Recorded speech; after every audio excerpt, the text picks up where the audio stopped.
Hey folks, welcome back to the Sedgewick Jimmy channel and another Sedgewick Shorty. Today we're looking at the origin of the donut, and I'll go ahead and warn you now, you're probably gonna get hungry. I'm just gonna leave this here for a second to prove my point.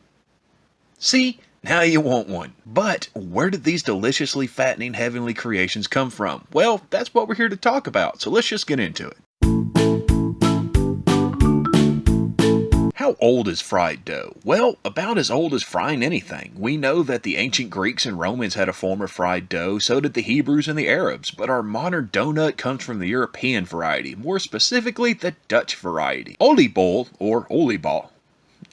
Oliebol, or Oliebol, or Oliebol, or oily ball, which later and more widely became known as the Oliekoek, or oily cake, were traditional foods served during Yule, the Germanic midwinter festival, much like Christmas. There's a video on that you should check out.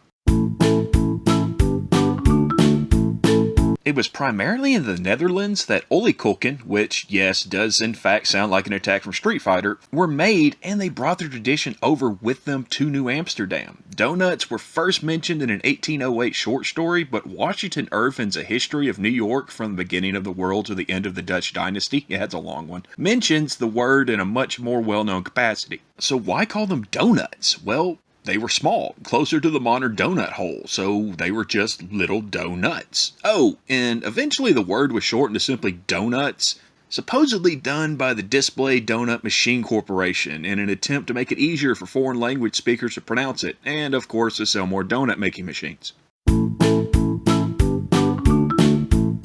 Well, this one has a rather complex and yet simple answer. The story goes that in 1847, a man by the name of Hanson Gregory got tired of the donut still being basically raw in the center and either punched a hole in the center with a pepper box or the spokes on the ship's wheel. Another story is that his mother came up with the idea, putting hazelnuts in the center. We don't know if these are true, but what we do know is that donuts started to be made with holes mostly due to the fact that, as I stated earlier, the centers often didn't cook all the way through, and creating a hole in the center simply remedied this problem. See? Simple. They kept coming out raw in the middle, so we added a hole. And that's just going to about do our short little pastry-filled journey here, and if you liked it, why don't you give us a like? If you want to see more, give us a subscribe. If you have anything to add or have any ideas for future episodes, let us know down in the comments below. We appreciate you coming back, and we'll see you here again for more Sedgewick Jimmy in the future. Come check it out.